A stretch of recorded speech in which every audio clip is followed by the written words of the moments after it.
The Doorway to Lasting Happiness, an introduction to inner joy. Imagine you were sitting alone in a quiet room, no noise, no phone, no task to finish, just silence. Suddenly, you feel a strange emptiness. You start thinking about your worries, your to-do list, that one person who said something hurtful, and all the things you don't have yet. Now, imagine instead that in the same silence, you feel calm, free, and peaceful, nothing missing, nothing wrong, just you and a deep sense of happiness. Have you ever wondered why happiness feels so temporary? Why do we laugh one moment and feel stress the next? Why is it so easy to get upset, but so hard to stay calm? Why does it feel like we're constantly chasing something, money, love, success, but still feel like something's missing? Every day, we go through the same routine. Wake up, get ready, go to work or school, scroll through our phones, talk to people, come back home, maybe laugh a little, maybe cry a little, then go to bed, and repeat. But somewhere inside, we ask, is this it? Is this how life is supposed to feel? Let's take a simple example. A child playing with a toy is completely happy. Then, the toy breaks. That same child who was smiling a moment ago starts crying. What changed? Only one thing, the toy. But the mind of the child didn't know how to accept it. Now think of yourself. We all have our own toys in life, relationships, jobs, status. And when they break, we feel broken too. But do we have to? Welcome to Wisdom Writings, a place where we explore deeper truths in simple words. If you're tired of chasing happiness and want to truly feel it, this journey is for you. But before we continue, take a moment. There are so many views on this channel, but only 0.2% subscribed. If you're here, something brought you. So, please, like this video, comment your thoughts, share it with someone who needs it, and subscribe to our channel. You have no idea how much it helps. And we genuinely want to hear from you, so drop your thoughts in the comments. In this video, we'll walk the gentle path of Buddhism, not as a religion, but as a way of understanding life. It doesn't ask you to believe in something blindly. Instead, it invites you to observe, reflect, and experience for yourself. Buddha didn't promise a perfect life. He promised understanding, and through understanding, peace. In Buddhism, happiness doesn't come from outside things, it comes from knowing how your mind works. It's about seeing clearly, not just reacting. Real happiness isn't loud. It's not always full of smiles. It's that quiet feeling when you're not afraid of anything, not angry at anyone, not wanting more. It's peace. And peace is what we'll explore, step by step. This is just the beginning. Stay with us, because in the next parts, we'll dive deeper into why we suffer, and how we can slowly remove that suffering, not by running away, but by gently facing it. One breath at a time, one thought at a time, one truth at a time. Understanding the root of suffering, the first step toward peace. We often hear people say, life is hard. We all have our struggles, some big, some small. But what if I told you that your struggles, your suffering, don't come from the world outside? They don't even come from the things you think they do. The root of all suffering lies within us, in the way we see the world, and in the way we react to it. Think about it. Every time you feel hurt, sad, angry, or upset, isn't it because something in your mind is disturbed? Whether it's a lost job, an argument with a loved one, or even just a bad day, our minds immediately respond. We create stories, we judge, we react, and we suffer. But this suffering doesn't have to be our reality. The key to stopping it is understanding where it all begins. Let me ask you something. Have you ever experienced a moment of peace? Not just when everything is going well, but when there's nothing else to do, no problems to solve, and no distractions. If you've experienced that, then you know what true peace feels like. And if you haven't, then maybe it's time to discover it. The Buddha once said that life is suffering. He didn't say life is all suffering, but that it is something we will all face in different forms. Suffering isn't just the big, tragic events we imagine, it's also in the little things. The stress of daily life, the pressure to succeed, the constant chase for more. We struggle with the fact that things don't always go our way. We get angry when things don't meet our expectations. We feel disappointment when we don't get what we want, and we worry about what we might lose. All these feelings are part of our suffering, and they are rooted in one simple thing: desire. Desire is not inherently bad. Wanting to improve, to grow, to have a comfortable life, or to be loved, these are natural things. But the suffering starts when we cling to them, when we become attached to these desires as though they define who we are or what we need. The moment we attach ourselves to these desires, we forget that they are impermanent. We forget that nothing lasts forever. We forget that what we desire today may not bring us happiness tomorrow. Imagine a man who longs for a beautiful house. He spends years working hard, saving money, and dreaming of this perfect house. Finally, he buys it. He moves in, fills it with furniture, and everything seems perfect for a while. But then something happens. He starts to worry about the house. He's afraid it will get damaged, or that it will lose its value. He worries about cleaning it, maintaining it, and keeping it in perfect condition. His desire for the perfect house, something that was supposed to bring him happiness, has now become a source of stress. This is how desire works. It gives us a glimpse of happiness, but then it turns into anxiety and fear. This is where the Buddhist teaching comes in, the understanding that we cannot be attached to anything, because everything is temporary. If we attach ourselves to the idea that happiness comes from things, people, or situations, we will always be disappointed. The key to stopping suffering is not to reject desires altogether, but to change our relationship with them. Instead of letting desire control us, we can observe it. We can look at our desires without clinging to them, without thinking that they're the source of our happiness. When we let go of the need to control or hold on to everything, we start to feel more peace. Take a moment and think about your own life. What are you attached to? What do you think you need in order to be happy? It might be a relationship, a job, money, or success. Ask yourself, what would happen if I stopped chasing this? Would I still be okay? The truth is, when we let go of our attachment to things, we create space for something greater, inner peace, clarity, and happiness that comes not from external things, but from within. The Buddhist teachings offer us a clear path to peace. It begins with understanding the Four Noble Truths, which are the foundation of his wisdom. The first truth is that life involves suffering. This is not something to be afraid of, but rather something to accept as part of the human experience. Suffering is not punishment. It is simply a fact of life. We all face it. We all struggle. But that doesn't mean we can't find peace in the midst of it. The second truth is that suffering is caused by our attachment to desires. Our cravings, our need for things to be a certain way, our resistance to what is. It is these things that lead to our suffering. If we want to be free from suffering, we must first look at the way we cling to things and begin to release them. The third truth is that it is possible to end suffering. There is a way to break free from the cycle of attachment and desire. This is the promise of Buddhism. Peace is not a distant dream. It is attainable. It is a state of mind that can be cultivated through mindfulness, understanding, and practice. The fourth truth is the path that leads to the end of suffering. This is the Eightfold Path, a practical guide for living in a way that frees us from suffering and leads us toward lasting peace. But before we dive into the details of this path, we must first acknowledge that the root of our suffering lies in our attachment to desire, and this understanding is the first step toward freedom. When we understand the nature of our suffering, we begin to see that it is not a punishment, but an opportunity to learn. Every difficult moment in our lives is a chance to pause, reflect, and ask ourselves, what is this teaching me? How can I release the grip of desire in this moment? How can I find peace in the midst of this challenge?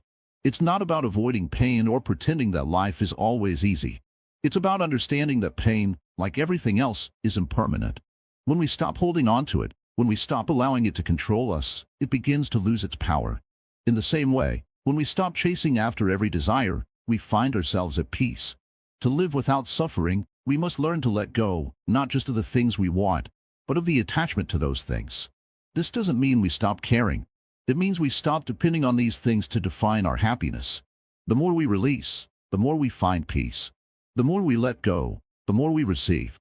This is the paradox of life. To gain, we must learn to let go. As you walk this path, remember that the road to peace is not a quick one. It requires patience, awareness, and practice. But it is a road worth walking. And with each step, you move closer to the freedom and happiness that you've been searching for all along. Letting go, the art of releasing attachments. In life, we often carry things that don't serve us, things that weigh us down, things that hold us back. These things might not be physical objects. No, they are often invisible but just as heavy. They are attachments to people, to situations, to desires, to things. We attach ourselves to what we think will make us happy, to what we believe defines us. But the truth is, these attachments only create more suffering. Think about it for a moment. Have you ever held on to something so tightly that it hurt? Maybe it was a person, a job, or even an idea about how things should be. We hold on because we fear losing control, fear that if we let go, we will lose everything we think we need.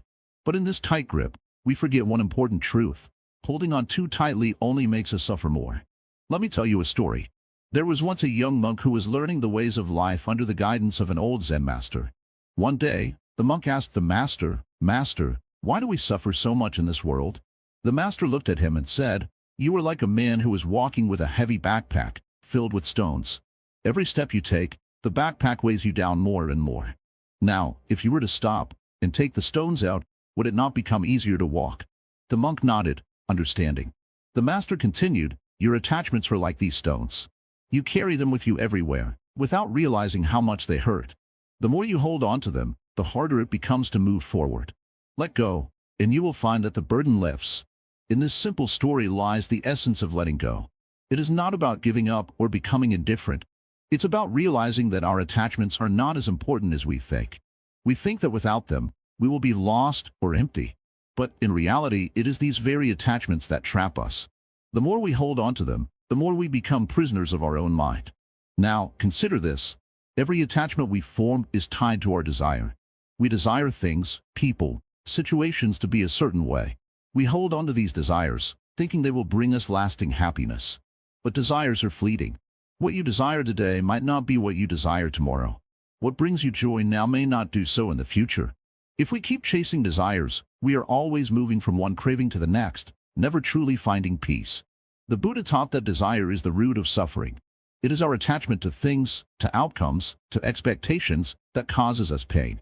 When we do not get what we want, or when what we want slips through our fingers, we feel lost. We feel empty. But the truth is, this emptiness is a result of our attachment, not of the world around us.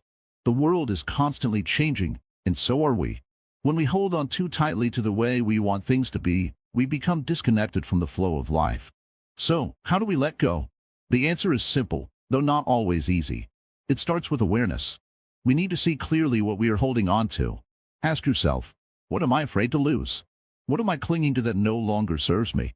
These attachments can come in many forms. Maybe it's an old memory, an unresolved conflict, or a fear of the future. Maybe it's a relationship or a job you feel you cannot leave. But the first step is always awareness. Once you know what you're holding on to, you can begin to release it, one breath at a time. Imagine that you are holding a small pebble in your hand. The pebble feels heavy at first, but as you focus on it, you realize that it doesn't need to be there. It's not part of your life. Slowly, you open your hand and let the pebble fall. As it drops, you feel a lightness, a sense of freedom.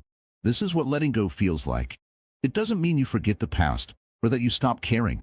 It means you stop letting the past control you. Letting go also means accepting what is. It means allowing life to unfold without forcing it, without trying to control everything around you.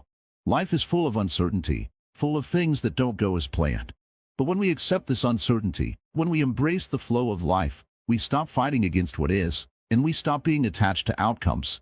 In doing so, we open ourselves to the beauty of each moment, just as it is. One of the most powerful tools for letting go is mindfulness. Mindfulness is the practice of being present, fully aware of what is happening in the moment, without judgment. When we practice mindfulness, we begin to notice our thoughts, our emotions, and our attachments. We see them for what they are: temporary, ever-changing, and not who we truly are. When we recognize this, we can let go of the need to hold on. But letting go is not something that happens overnight. It is a gradual process. It is not a matter of simply saying, "I will let go," and expecting everything to change instantly. No, it is about slowly releasing the grip we have on our attachments, one moment at a time. With each moment of awareness, we can loosen our hold a little more. It's like untangling a knot slowly, gently, one strand at a time. In the beginning, letting go may feel like a loss. We might feel a sense of emptiness, or even sadness, as we release our attachments. But this is where the wisdom of Buddhism comes in. The emptiness we feel is not truly emptiness at all. It is the space for something new to arise. When we let go of what no longer serves us, we make room for peace, for clarity, and for true joy.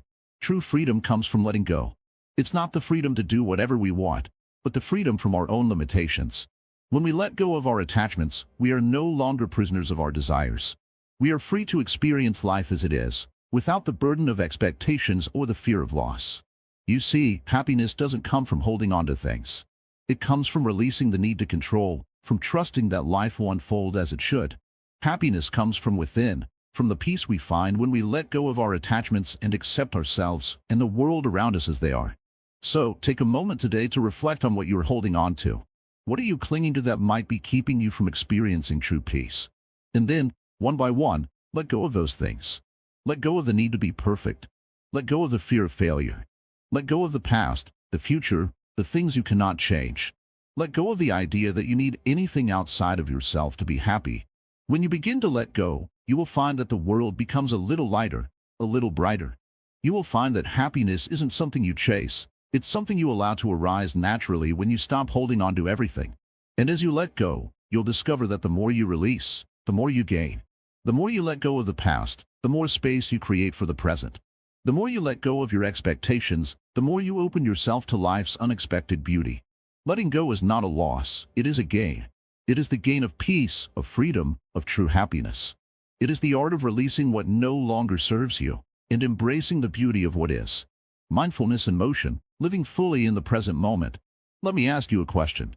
Have you ever noticed how quickly the day passes by without you even realizing it? You wake up, get busy, and before you know it, it's time to sleep again.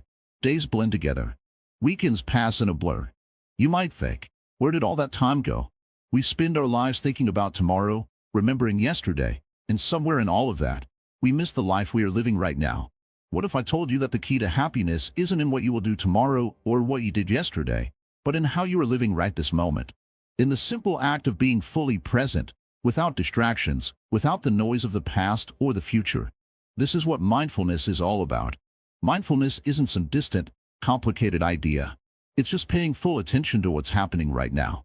And when you do, you realize how many things you take for granted. The sound of birds in the morning, the taste of your food, the feeling of your breath, the warmth of the sun on your skin. These are simple moments, yet when we truly notice them, they become something much bigger. They become part of a deeper experience, an experience that is rich, full, and alive. Take a moment to think about it. How often do you find yourself eating, but not really tasting your food? You're thinking about what you need to do after, or how your day has been, or even about something that happened a week ago. The food in your mouth becomes just an afterthought. The same thing happens when you walk or talk or work. You move through your day in a kind of automatic mode, not really present in any of it. Now, imagine this. You are eating, and you pay full attention to the food. You notice the colors, the textures, the aroma, and the taste. With every bite, you are fully aware of how the food nourishes you.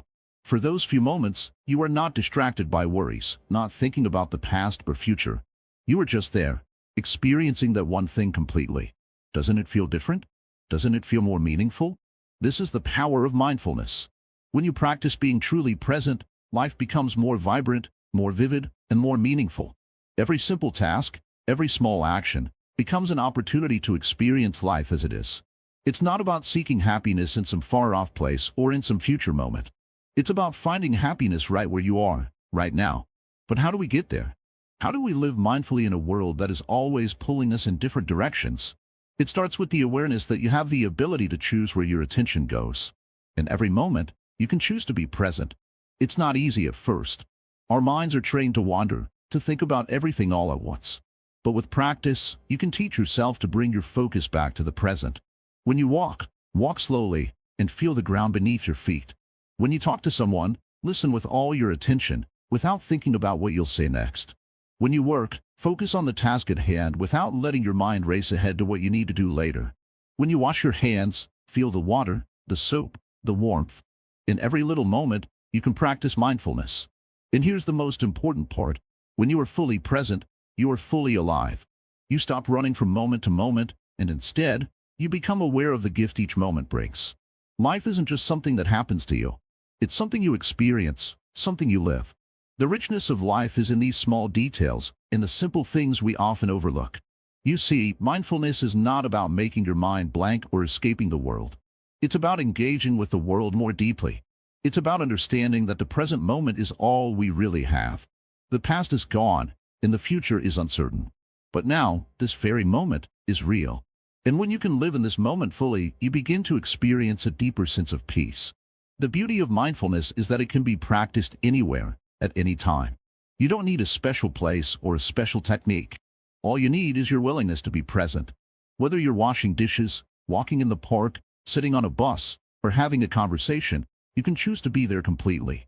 It's the simple act of slowing down and noticing everything around you, without judgment or distraction. But there's more. The deeper you go into mindfulness, the more you begin to realize that life is not something separate from you. It's not something to be controlled or dominated. Life is something to be experienced, something to flow with. Mindfulness helps you to see that life, with all its ups and downs, is always changing. And rather than fighting against that change, you begin to embrace it. In Buddhism, mindfulness is often referred to as the path to awakening. It's about seeing the world clearly, as it is, without the distortions of our desires, fears, and judgments. When we see clearly, we begin to understand that everything is connected, that every moment is part of a larger, unfolding story. We stop seeing ourselves as separate from the world, and we start seeing ourselves as a part of it. Imagine living like this, where each moment becomes an opportunity to truly experience life. The anxiety and stress of rushing through life start to fade away. Instead of focusing on what's next, you begin to savor what's now. And in that, you find peace. You find happiness, not in the future, not in the past, but in the present moment. Living mindfully is not about perfection. It's not about always getting it right. It's about practicing awareness, practicing being present. The more you practice, the easier it becomes to stay in the moment. And as you become more mindful, you begin to feel a deep sense of calm and happiness that isn't dependent on external circumstances. This is the essence of living fully. It's the freedom that comes from understanding that you don't need to escape your life. You don't need to escape your thoughts. You don't need to escape anything. You just need to be here, now. When you are present, you find that peace has always been within you. It was never somewhere out there. It was always inside, waiting to be noticed. The journey to mindfulness is a gradual one. It doesn't happen overnight. But with patience, you can train your mind to be present more and more often. Every time you bring yourself back to the now, you are one step closer to living a life of peace and joy. Remember, the present moment is where life happens. It's the only moment that truly exists. And in that moment, you can find all the peace and happiness you've been seeking. It's not in the past, and it's not in the future. It's here. It's now. All you have to do is open your eyes and be fully present. The power of compassion, healing through loving kindness. As a Zen master, I often ask myself, what is the most powerful force in the world? Some may say love, some may say faith, others may say wisdom. But the most profound, healing force, I believe, is compassion. Compassion is not just an emotion, it's an understanding that arises when we truly see the suffering of others and ourselves, and then choose to act with kindness, with a deep willingness to relieve that suffering. Compassion is the bridge between pain and peace, the light that helps us navigate through the darkness of life's challenges. When we talk about compassion in Buddhism, we often think about helping others. But it begins with ourselves. Before we can offer compassion to anyone, we must first learn to be kind to our own hearts. Think about it for a moment. How often do you judge yourself, criticize your mistakes, or hold on to regrets from the past? If you are like most people, these negative thoughts are as regular as breathing. But what if you could stop? What if, instead of criticism, you responded to yourself with understanding, with gentleness, just like you would toward a friend who was suffering? In Buddhism, we call this self-compassion. It is the foundation of all other compassion. Without it, we cannot truly extend kindness to others because we don't know what it feels like to accept and love ourselves, flaws and all.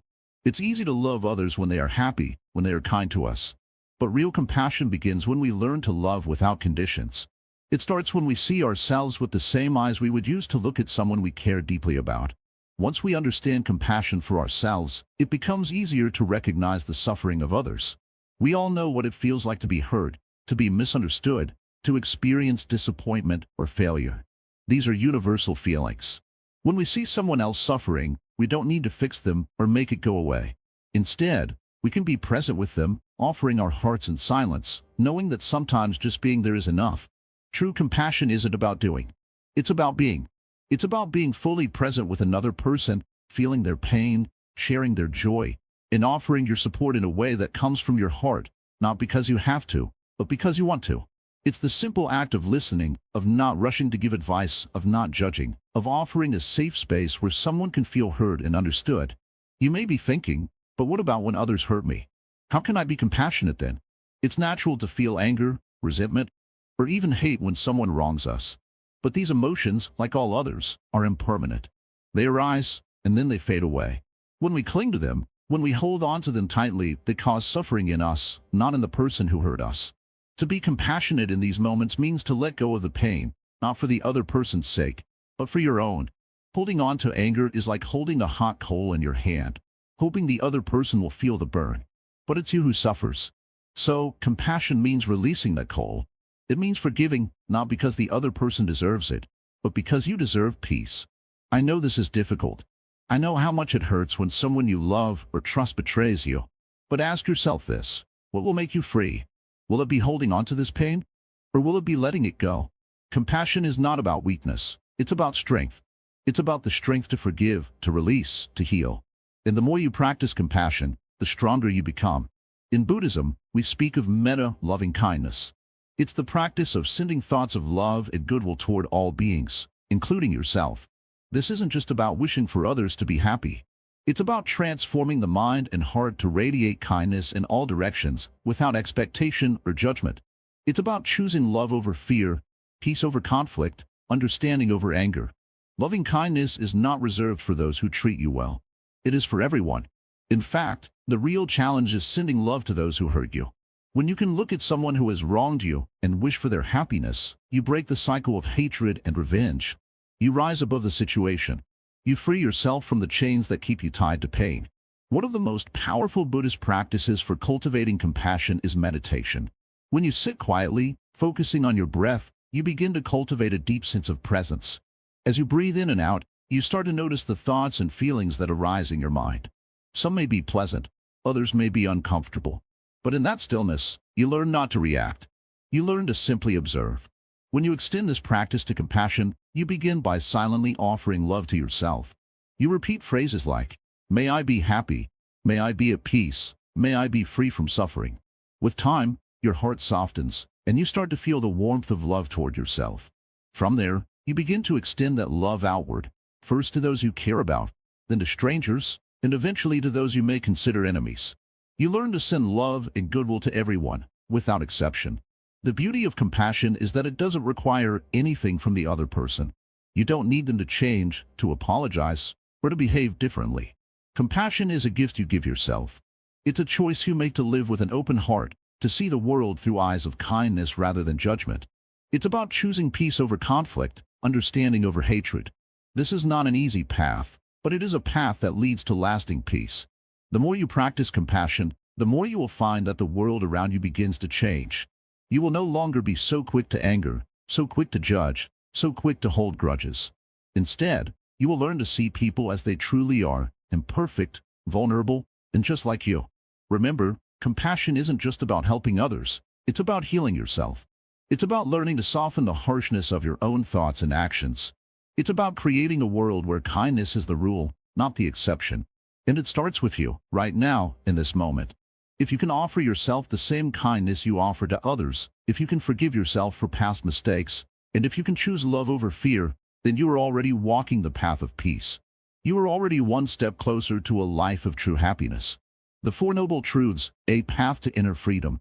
When you wake up every morning, the first thing you might notice is the heaviness in your mind, the thoughts that just keep running, the worries that don't seem to let go.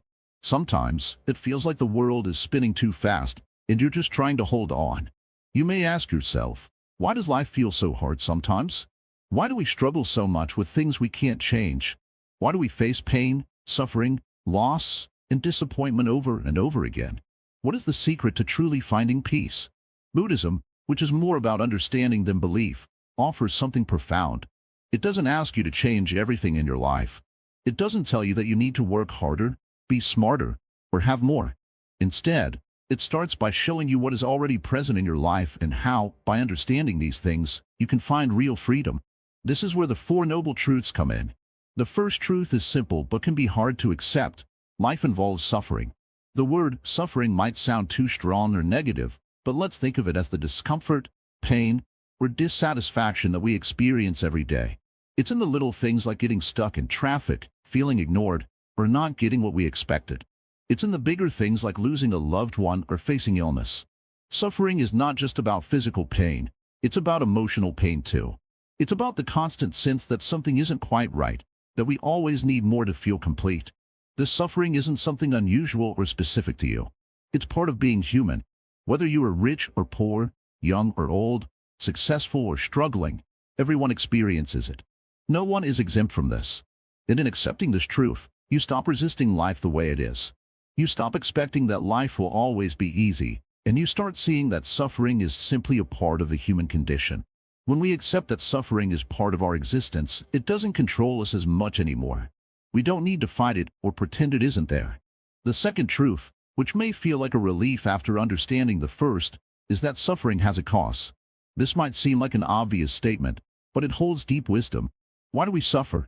The reason we suffer is rooted in our desires, our cravings, and our attachments. We want things to be different from how they are. We want more money, better relationships, success, security. We crave happiness, but not just any happiness, happiness that comes from having things or experiences. But these things are temporary. They come and go.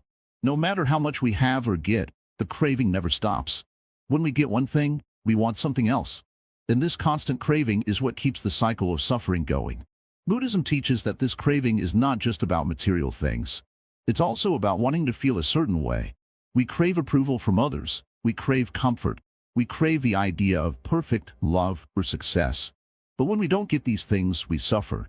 The craving itself is what creates the struggle in our minds. It is the wanting and the needing that causes the tension.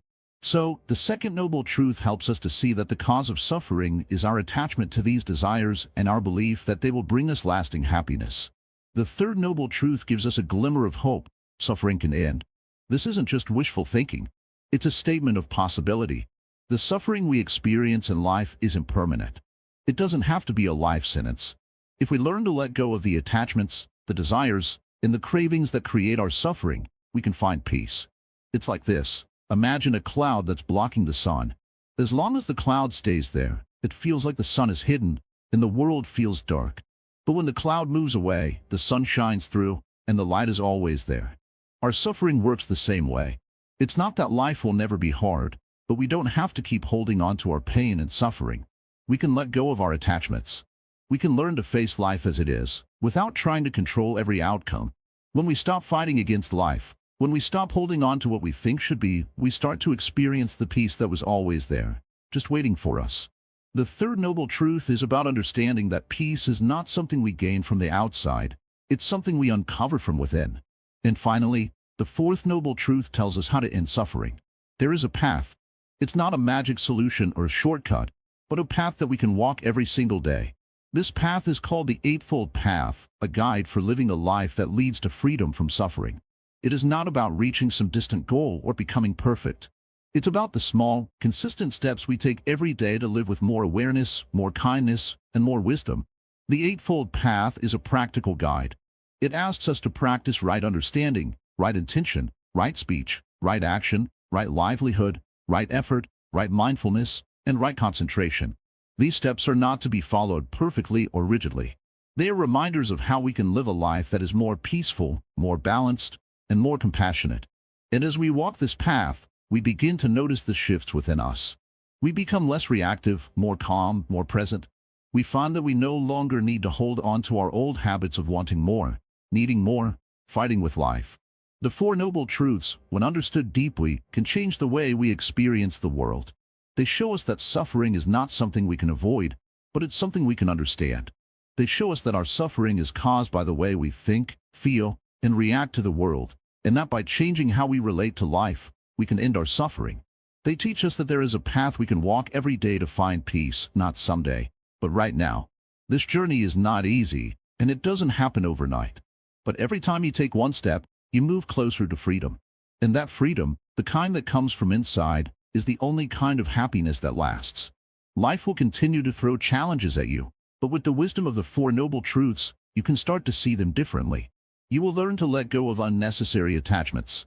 You will find peace in the present moment, no matter how chaotic the world around you may seem. You will start to live in a way that aligns with your true nature, the nature of peace, clarity, and compassion. And when that happens, you will no longer need to search for happiness outside of yourself. You will find it within. The Eightfold Path, a blueprint for daily joy. Imagine you are walking down a path in a beautiful forest. The air is fresh, and the sun peeks through the trees, casting gentle shadows on the ground. You don't know exactly where this path will take you, but you trust it. You feel the peacefulness of nature around you, and as you walk, you feel lighter, more at ease.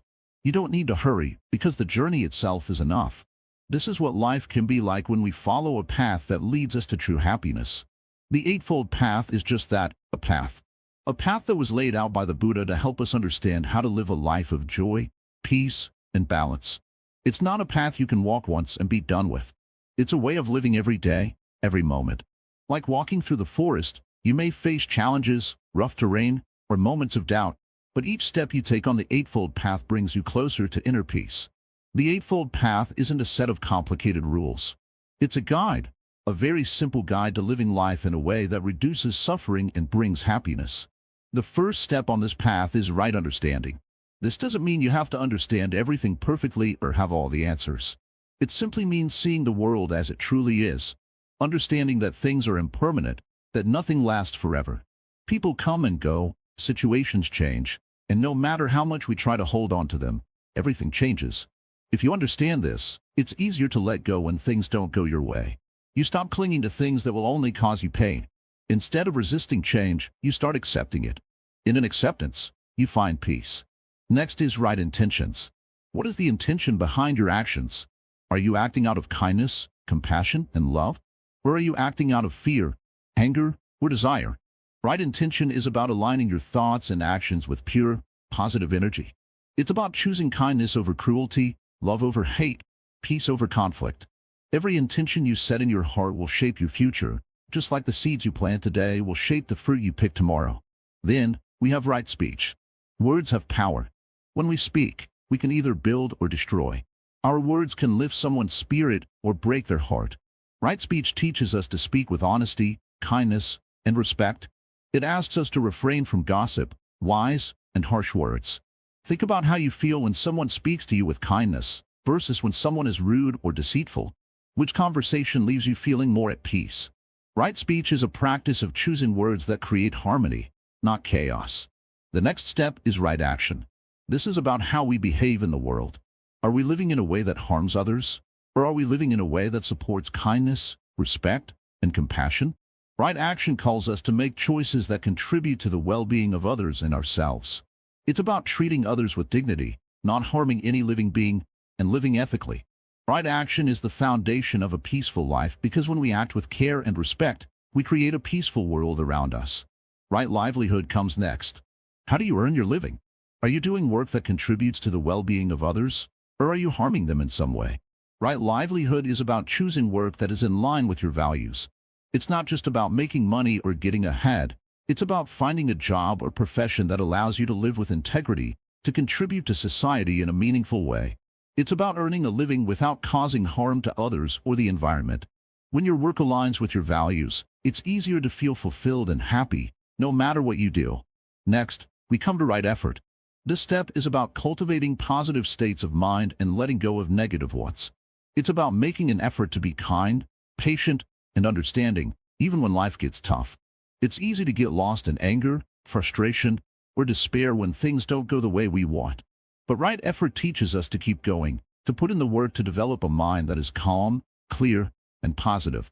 It's not about forcing yourself to feel happy all the time, but about gently shifting your thoughts towards positivity, mindfulness, and clarity. Like a gardener who waters the plants, you are nurturing your mind, one thought at a time. Right mindfulness is the next step. This is the practice of being present, being fully aware of what you are doing in each moment. Whether you are eating, walking, talking, or simply sitting in silence, mindfulness helps you stay grounded and connected to the present. When you are mindful, you stop rushing through life and start living each moment as it is. You notice the little things, the feel of the air on your skin, the sound of a bird singing, the warmth of a hug. Mindfulness teaches you to be aware of your thoughts, feelings, and actions, so you can respond with clarity rather than react out of habit or unconsciousness. Finally, there is right concentration. This is the ability to focus your mind deeply, without distraction. Right concentration helps you to become more focused, more aware, and more peaceful. It's about training your mind to stay with what is in front of you. This doesn't mean you need to meditate for hours every day, but it does mean finding ways to cultivate focus in your life. When your mind is focused and clear, you are able to handle challenges with ease. You stop feeling pulled in 1,000 directions and start to find peace in every task you do. When we follow the Eightfold Path, we start to see a change in ourselves. We become less reactive, more thoughtful. We begin to experience life in a new way, with a sense of balance and peace. We start to understand that happiness doesn't come from external things or circumstances. It comes from how we choose to live, how we respond to the world, and how we treat ourselves and others. Each step of the Eightfold Path is like a building block. It's not something you master in a day, but something you practice every day. As you continue down this path, you'll notice your life becoming simpler, more peaceful, and more joyful. The Eightfold Path is not about striving for perfection, but about making small, conscious decisions that lead to a happier, more peaceful life. So, take a moment and ask yourself, how can I apply the Eightfold Path in my life today? Whether it's in your relationships, your work, or your inner world, there's always room for more kindness, more mindfulness, and more love. And every step you take towards that, no matter how small, is a step closer to lasting happiness. Impermanence, embracing change to embrace life. Let us start with a simple truth. Nothing in this world lasts forever. The wind blows, and the leaves fall. The sun rises, and then it sets. People come into our lives, and they leave. We live, and then we die. Change is happening constantly, whether we notice it or not. But why does this simple truth often cause us so much pain? Why do we resist change when we know, deep down, that it is a part of life? The reason is because we are afraid. We are afraid of losing what we love, afraid of the unknown, and afraid of facing what comes next. We hold on tightly to the things we know, our jobs, our relationships, our possessions, our identities, because they give us a sense of security. They make us feel in control. But in doing so, we forget something important. Everything is temporary. Nothing can stay the same forever. And the more we try to hold on, the more we suffer when things change.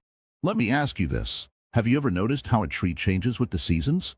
In the spring, it is full of new life, its branches adorned with fresh green leaves. In summer, it stands tall and proud, offering shade to all who come beneath it. But when autumn arrives, the leaves begin to fall. The tree sheds its outer beauty, standing bare against the cold wind. Yet, even in this moment of change, the tree is not afraid. It simply accepts the seasons as they come. In the same way, we are like the tree. We go through seasons in our lives, some filled with growth, others with loss, and still others with renewal. But instead of accepting these changes, we fight them. We resist. And in doing so, we create suffering for ourselves. We mourn the past, fear the future, and struggle to hold on to the present. But the truth is, we cannot stop the seasons. We cannot stop change. And when we learn to accept it, we can finally find peace. You see, impermanence is not something to fear. It is something to embrace. If we understand that everything is temporary, we can let go of our attachment to things. We can stop trying to control what is beyond our control. And in doing so, we free ourselves from the burden of fear and worry. Think about the times in your life when things have changed, maybe a job, a relationship, or a place you once called home. At first, it felt like a loss, didn't it? You didn't know how to move forward. But with time, you adapted. You found new opportunities. You grew. And when you look back now, you may even be grateful for that change. This is the beauty of impermanence. It allows us to grow, to learn, and to experience new things. If everything stayed the same, if we never faced challenges, we would never know the joy of overcoming them. If we never lost anything, we would never learn to appreciate what we have. Change, in its natural flow, teaches us to let go, to trust, and to grow. But this doesn't mean that change is always easy.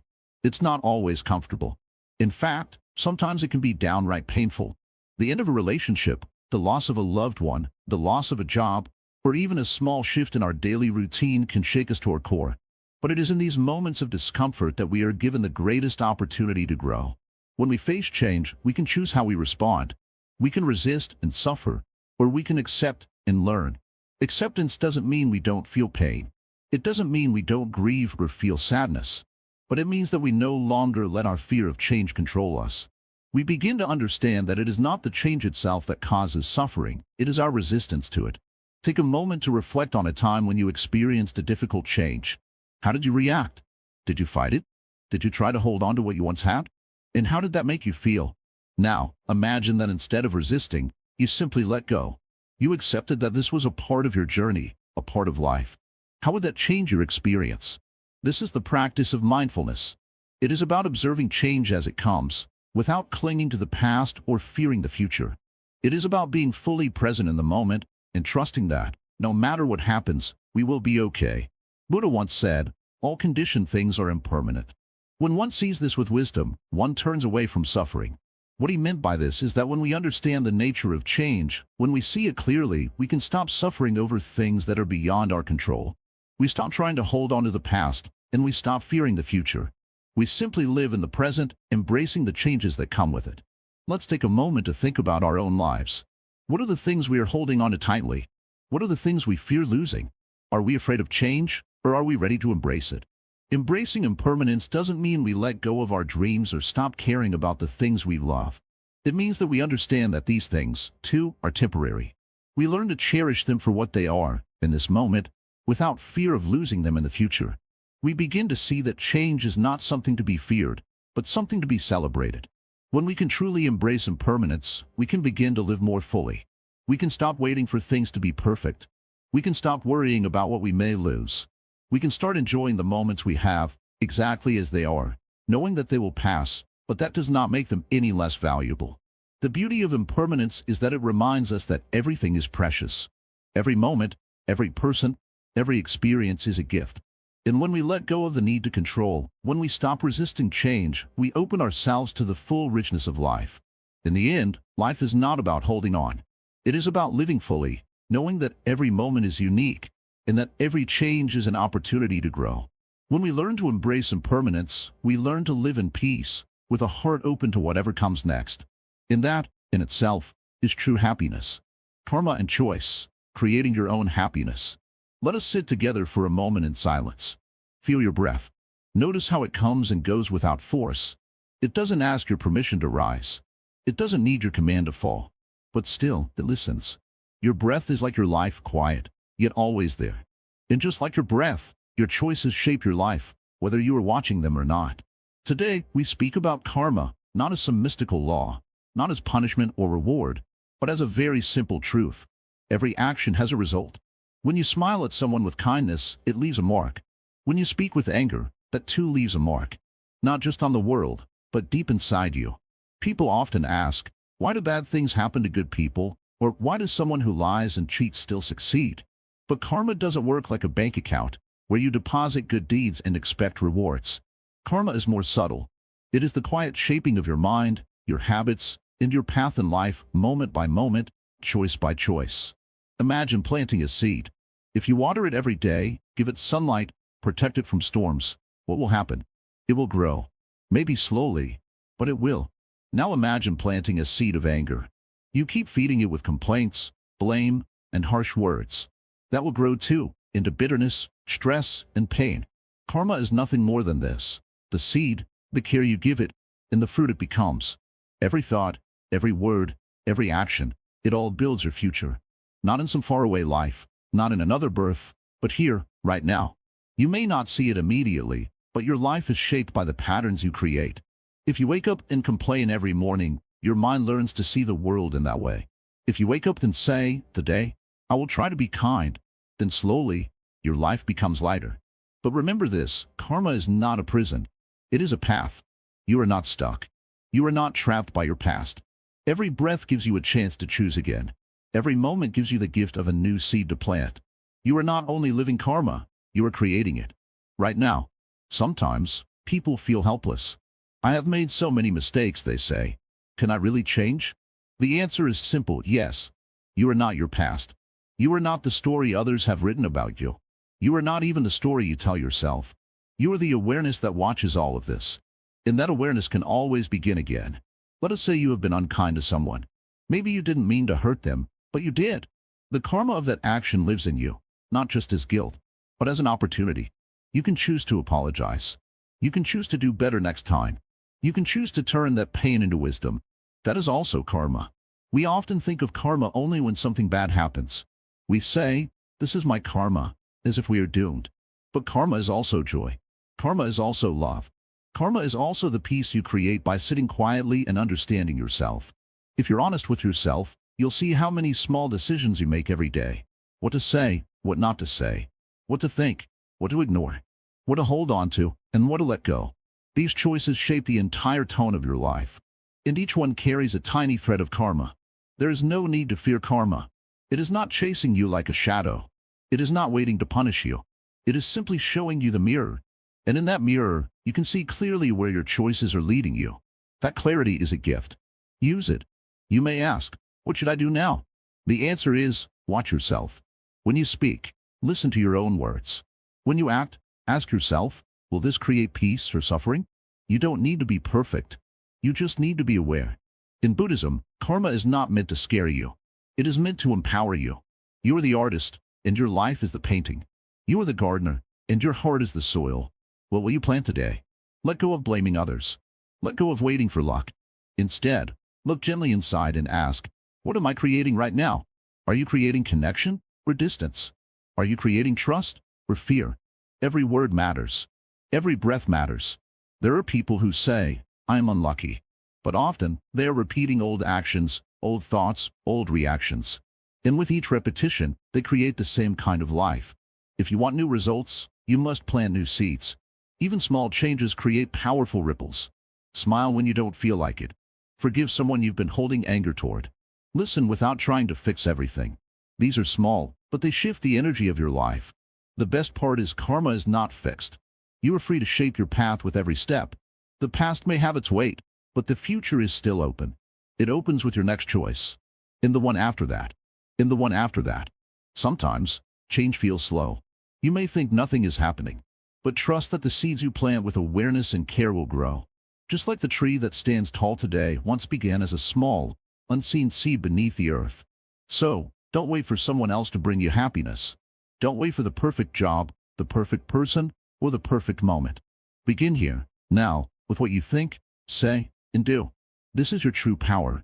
The Buddha did not say life would be easy, but he did say that understanding leads to peace. And once you understand your power to create happiness through your own actions, you are no longer lost. You become the light that guides your own way. So walk gently. Speak kindly. Think clearly.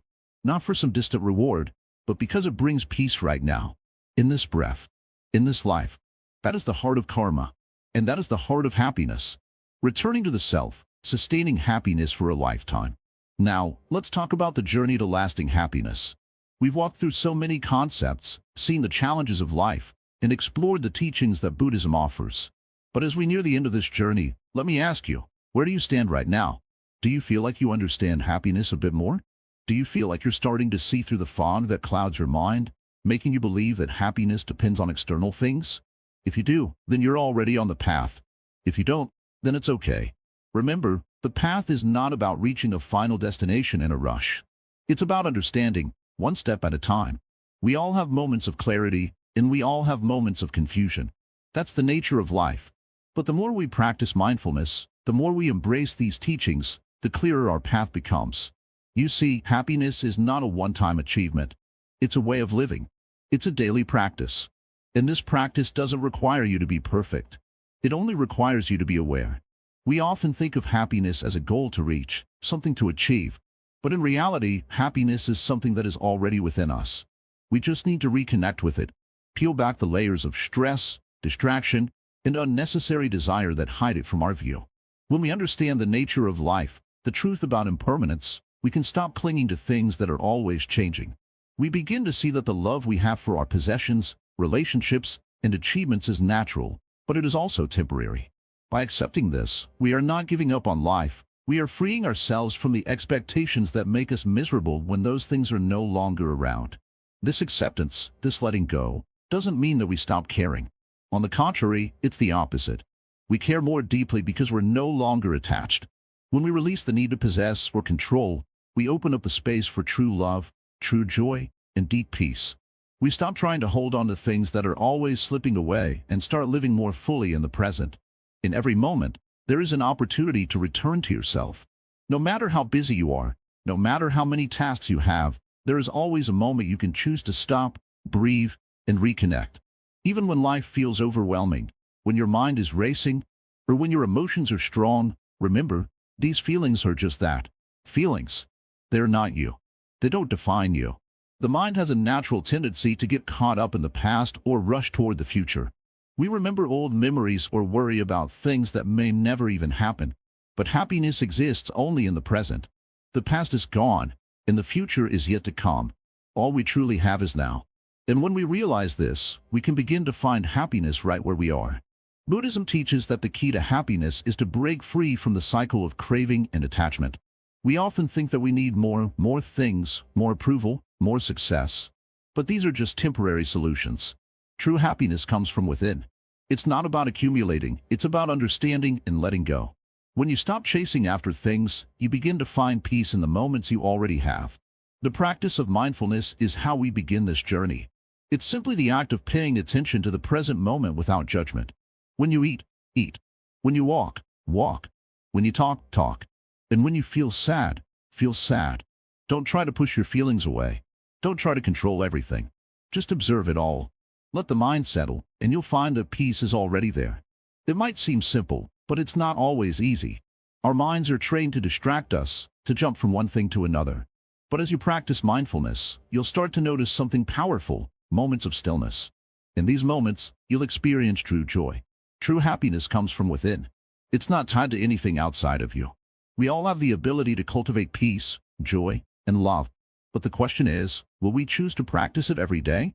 Will we choose to slow down, breathe, and observe our thoughts and feelings without getting caught up in them? This doesn't mean that life will be perfect. You will still face challenges, and you will still feel pain. But with understanding, you'll learn how to handle these challenges with grace.